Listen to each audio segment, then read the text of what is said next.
The email notification popped up on Nathan Cooper's laptop at 11:43 p.m. on a Tuesday night, and the subject line made his blood run cold. iPad backup completed. Rachel's iPad. Nathan hadn't asked for Rachel's iPad to back up to his computer.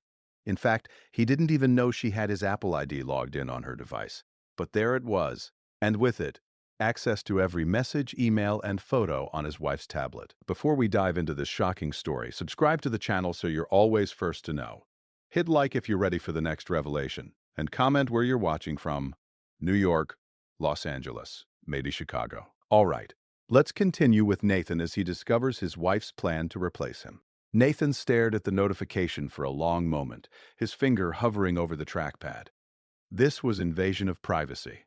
This was wrong. But something in his gut, the same instinct that had been whispering that something was off for the past 6 months, made him click on the backup file. The first thing he opened was iMessage, Rachel's text loaded chronologically, most recent at the top.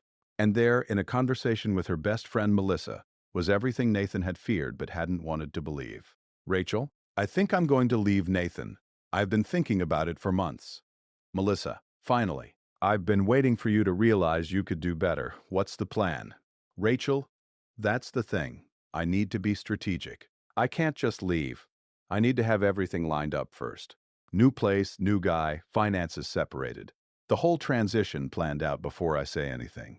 Melissa, new guy, you already have someone in mind. Rachel, his name is Derek.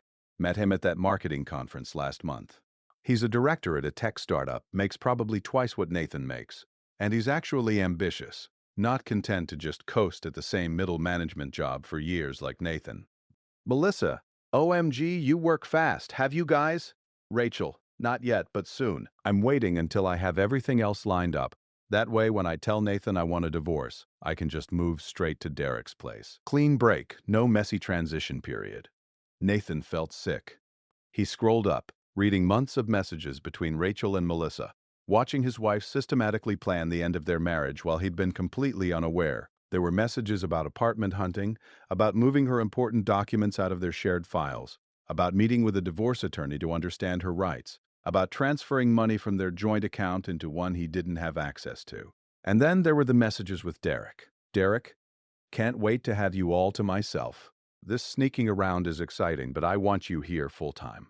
Rachel, soon. I promise. Just need to get everything organized so the divorce is quick and clean. Nathan won't fight me. He's too passive.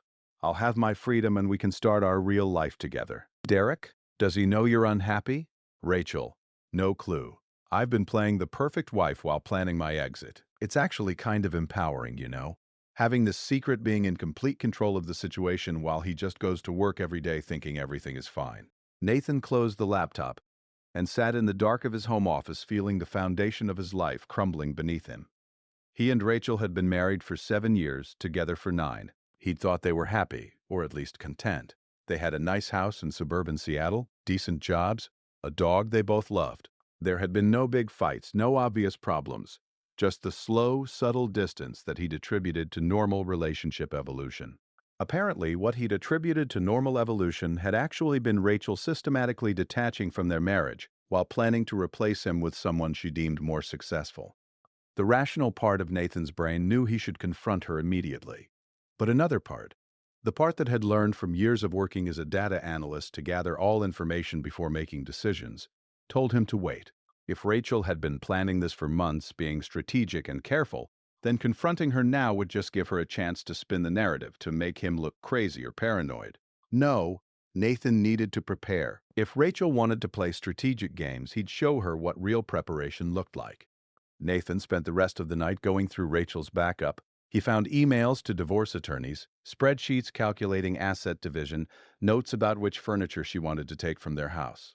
She'd been planning this down to the smallest detail, apparently for at least 4 months based on the earliest dated documents. What Rachel didn't know, what she'd apparently never asked about because she was so focused on her own plans, was that Nathan was far better prepared financially than she realized. Nathan Cooper's job title was Senior Data Analyst at a medium-sized tech company, and on paper he made $95,000 a year. What Rachel didn't know was that Nathan had been aggressively investing in cryptocurrency and tech stocks for the past 6 years, and his investment portfolio had grown to approximately $1.8 million. He'd never mentioned it because Rachel had made it clear early in their relationship that she thought crypto and tech stocks were stupid gambling, so he just quietly built wealth while she dismissed his interests. He'd also been paying off their mortgage aggressively using year-end bonuses Rachel didn't know about. Bonuses he received in stock options that he'd never mentioned. The house they lived in, purchased for $450,000 7 years ago, was now worth approximately $650,000 and had only $120,000 left on the mortgage. Rachel assumed they still owed close to $350,000 based on their original loan. And critically, Nathan had documented everything about their marriage and finances in meticulous detail, because that's what data analysts do. He had spreadsheets tracking every expense, every asset, every financial decision. He could prove exactly what he'd contributed versus what Rachel had contributed, down to the dollar. Now he just needed to prepare for the divorce Rachel was planning to spring on him. Over the next 2 weeks, Nathan moved quietly and carefully. He opened a new bank account at a different institution and began transferring his investment gains there, money that had never been in their joint accounts and that Rachel didn't know existed. He consulted with a divorce attorney, a sharp woman named Patricia Moore, who listened to his situation and gave him clear advice. "You need to document everything," Patricia said. "The messages showing she's planning to leave you for another man, the evidence of her transferring money out of joint accounts, proof of her affair, all of it will be crucial for showing fault and protecting your assets." "Washington is a no-fault divorce state," Nathan said. "Does her affair even matter?" "For the divorce itself, no. But for asset division and spousal support, the court can consider misconduct. A wife who's planning to leave her husband for another man while strategically positioning herself to maximize what she takes in the divorce, that's relevant to whether she deserves spousal support, and the fact that she's been hiding money and making secret preparations could be considered bad faith dealing." Nathan hired a private investigator to document Rachel's relationship with Derek. Within a week, he had photos of them having intimate dinners, staying overnight at what appeared to be Derek's apartment, and generally behaving like a couple that had been together for months. The investigator's report estimated they'd been physically involved for at least 6 weeks, possibly longer. Meanwhile, Nathan played the oblivious husband. He came home from work, asked about Rachel's day, maintained their normal routines. It was surreal knowing what he knew, but he was determined not to tip his hand until he was completely prepared. 3 weeks after discovering Rachel's backup, Nathan found an email in her drafts folder titled "Conversation with Nathan." It was her planned speech for asking for divorce, scripted out and edited multiple times. "Nathan, we need to talk about our marriage. I've been doing a lot of thinking, and I don't think we're right for each other anymore. We've grown apart, we want different things, and I think we'd both be happier moving on. I want a divorce. I think we should keep this amicable, sell the house, split our assets fairly, and both move forward with our lives. I hope we can stay friends." Nathan noted the date on the latest edit, next Saturday. Rachel was apparently planning to drop the divorce bomb in 5 days, probably after she'd finalized her apartment lease and finished moving her important belongings out. He called Patricia Moore. "She's planning to ask for divorce this Saturday. I want to beat her to it." Patricia smiled over the video call. "I was hoping you'd say that. I've had papers drawn up and ready to go. We'll file Friday afternoon and she'll be served Friday evening. When she tries to have her planned conversation on Saturday, she'll discover you're already 3 steps ahead. What about the house? You're going to file for full ownership of the marital home based on your significantly larger financial contribution to the mortgage. She's not going to like it, but you have documentation showing you've paid approximately 75% of the mortgage while she's paid 25%. Combined with evidence of her affair and her secret preparations to leave, you have a strong case." Friday afternoon, Nathan filed for divorce. The petition was comprehensive, requesting full ownership of the house with buyout of Rachel's minimal equity stake, documentation of her affair with Derek, evidence of her secretly transferring money out of joint accounts, and a request that she pay her own attorney fees given her misconduct. The process server showed up at their house at 6:30 p.m. Friday evening. Nathan had made sure he was out, having told Rachel he had dinner plans with work colleagues. He sat in his car 2 blocks away, phone in hand, waiting. Rachel called at 6:47 p.m. "Nathan, where are you? Someone just served me with divorce papers. This is insane.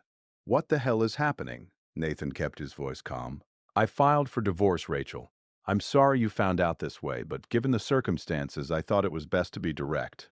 Given what circumstances? What are you talking about? We need to talk about this. We can talk through our attorneys. Mine is Patricia Moore. Her contact information is on the papers. Nathan, this is crazy. You can't just file for divorce without even discussing it with me first. The irony was so thick, Nathan almost laughed. Interesting perspective, considering you've been planning to divorce me for months while having an affair with Derek and secretly moving money out of our joint accounts. But sure, I'm the one being unreasonable. The silence on the other end of the line was deafening. How did you...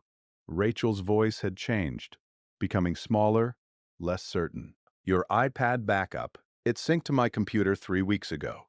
I've read every message between you and Melissa, every text with Derek, every email to divorce attorneys, every document where you planned out exactly how you were going to replace me while pretending everything was fine. I know about the apartment you've been looking at. I know about the furniture you plan to take. I know about your planned speech tomorrow where you were going to pretend this was a mutual decision about growing apart. You invaded my privacy. You had no right. Your iPad used my Apple ID. That's how backups work. But sure, I'm the bad guy for reading messages that revealed my wife has been having an affair and planning to divorce me while playing the loving wife. Rachel, I know everything. I know about Derek, I know about your plans, and I know exactly how strategic you've been about positioning yourself to maximize what you'd get in the divorce. So I decided to be strategic too. Nathan, please, we should talk about this face to face. This doesn't have to be hostile. It became hostile when you started sleeping with Derek while planning to blindside me with divorce papers. You wanted strategic? You got strategic. Enjoy your weekend, Rachel. I'll be staying at a hotel. My lawyer will be in touch. Nathan hung up and drove to the Marriott downtown, where he'd reserved a suite for the next month. He ordered room service, opened his laptop, and went through all the documentation one more time. Patricia had been thorough. Every message, every photo from the private investigator, every financial record showing Rachel's secret transfers, all organized into a devastating case file that would make any judge see exactly what had been happening. His phone buzzed continuously, Rachel calling, texting, leaving voicemails that progressed from angry to pleading to threatening. He ignored all of it, following Patricia's advice to document but not respond.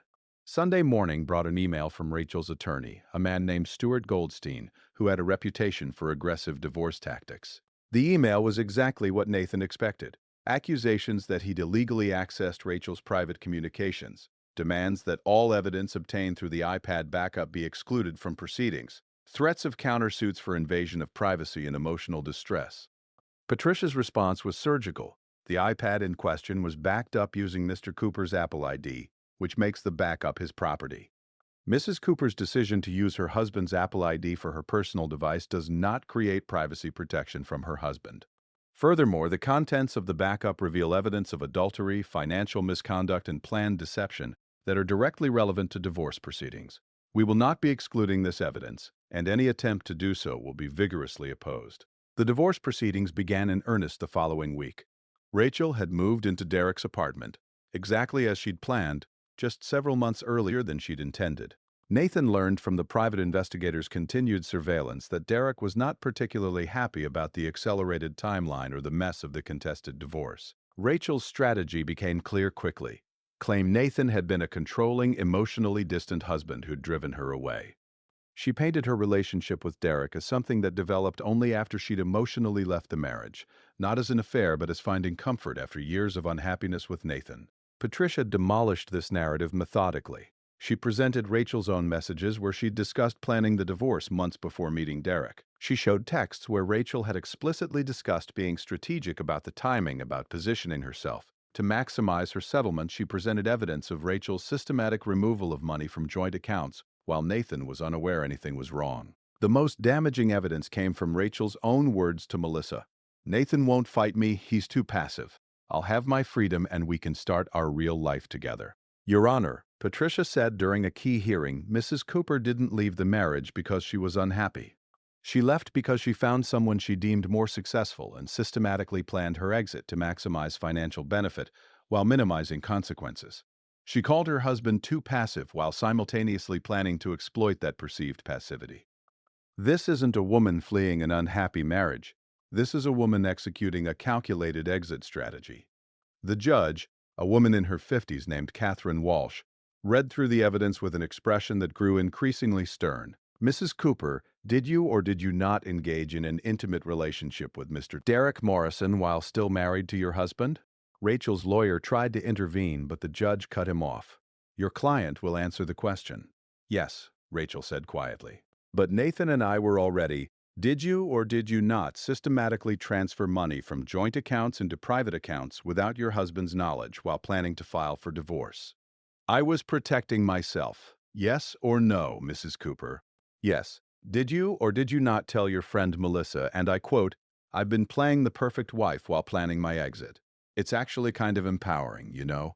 Having this secret, being in complete control of the situation while he just goes to work every day thinking everything is fine.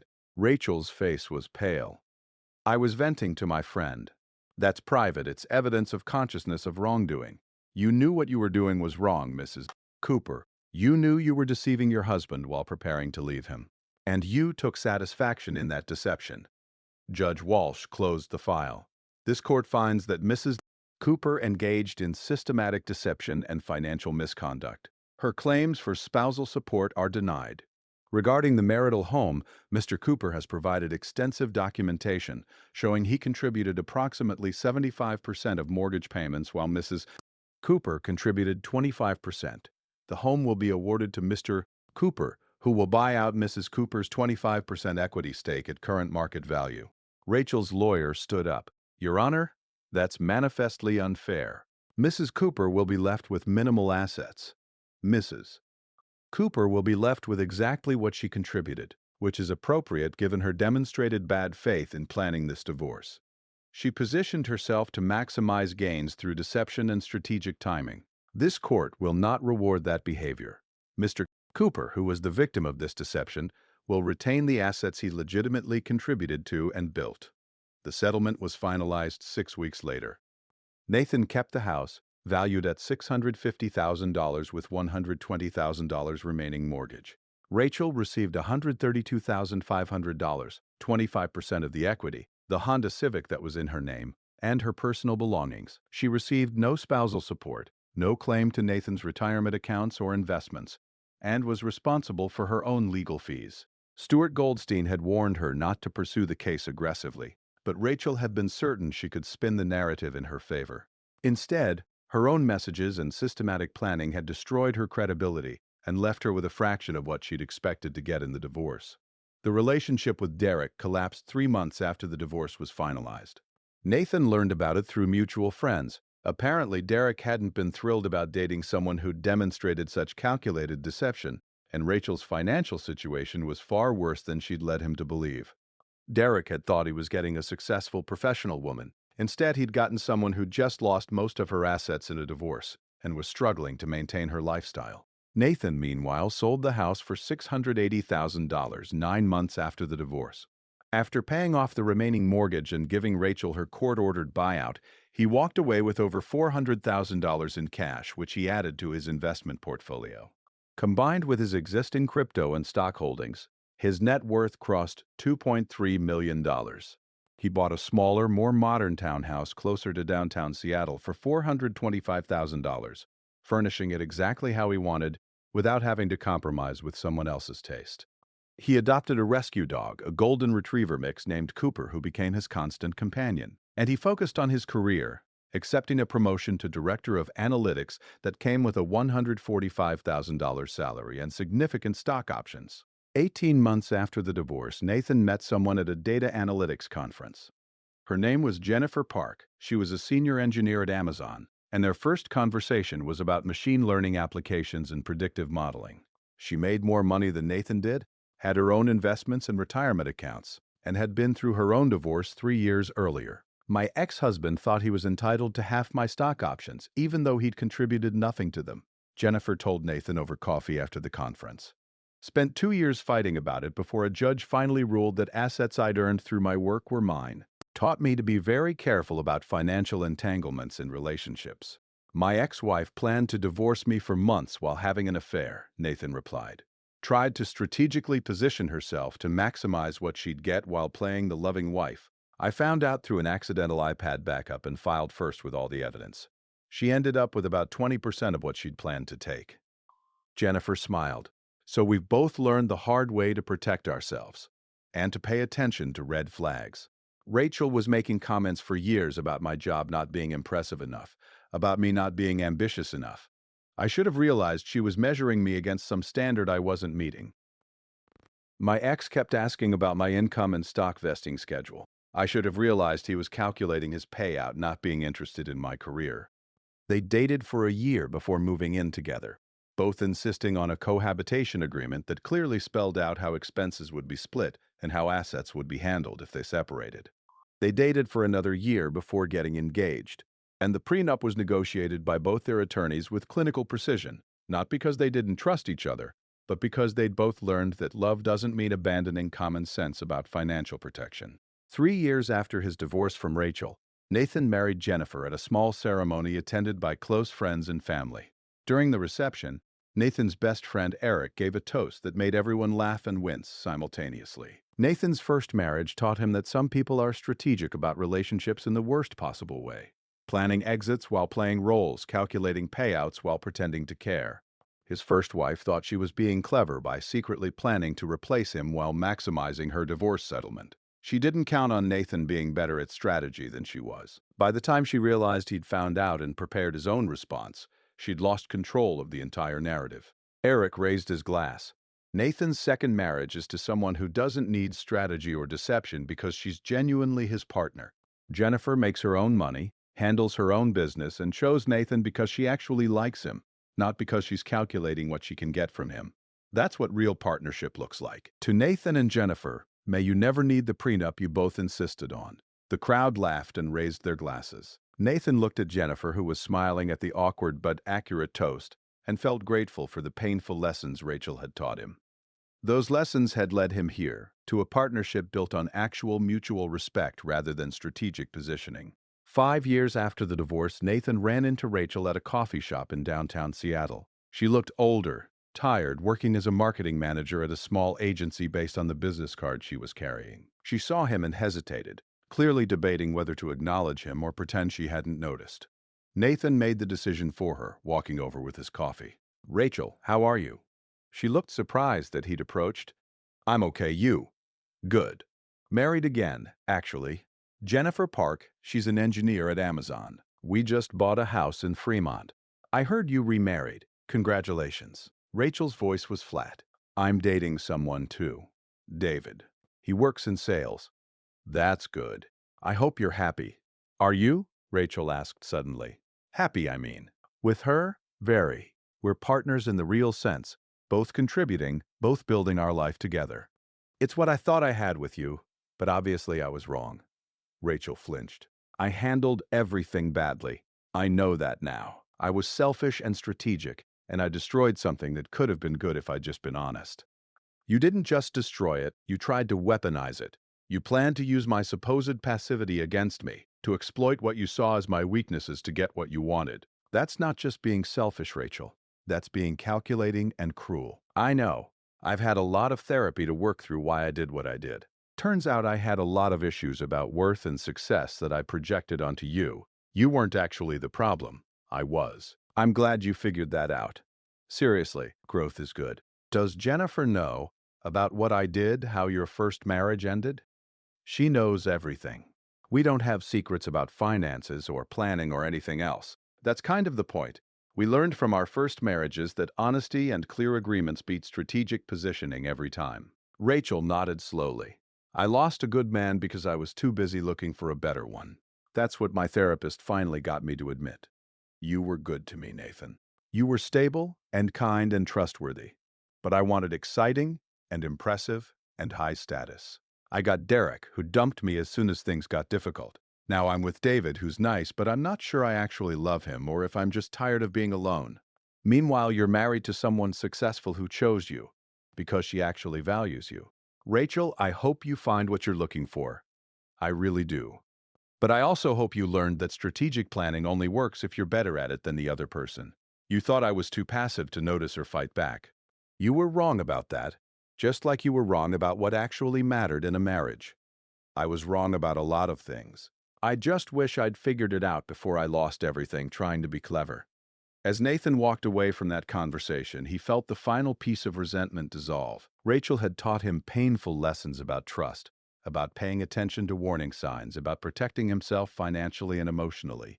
Those lessons had cost him a marriage and years of his life, but they'd also prepared him for a much better partnership with Jennifer. The moral of this story is profound and layered. It teaches us that people who strategically plan to replace their partners while pretending everything is fine are engaging in a particularly cruel form of betrayal. Rachel didn't just leave Nathan, she systematically planned to leave him while playing the loving wife, taking satisfaction in her secret control of the situation. We learned that strategic deception often backfires when the other person is better at strategy. Rachel assumed Nathan was too passive to discover or fight back against her plans. She was wrong, and her assumption cost her most of what she'd planned to gain. The story teaches us about the importance of documentation in relationships and finances. Nathan's habit of documenting everything, learned from his work as a data analyst, protected him when Rachel tried to maximize her divorce settlement. Without that documentation, he couldn't have proven his larger contribution to the mortgage or shown Rachel's systematic planning. We see that accidental discoveries, like the iPad backup, can reveal truths that save people from worse outcomes. If Nathan hadn't discovered Rachel's plan, she would have blindsided him with divorce while positioned to take far more in the settlement. The accidental backup saved him from being the victim of her strategy. Most importantly, we learned that real partnership requires honesty and mutual respect, not strategic positioning.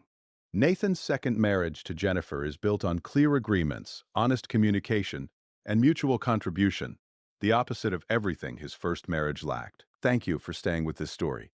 If it made you think about the difference between strategic deception and honest partnership, please share it. Subscribe for more stories about planned betrayals exposed, strategic preparations, and the importance of documentation in protecting yourself from people who see marriage as a game to win rather than a partnership to build. May you recognize when someone is strategically positioning themselves to leave you.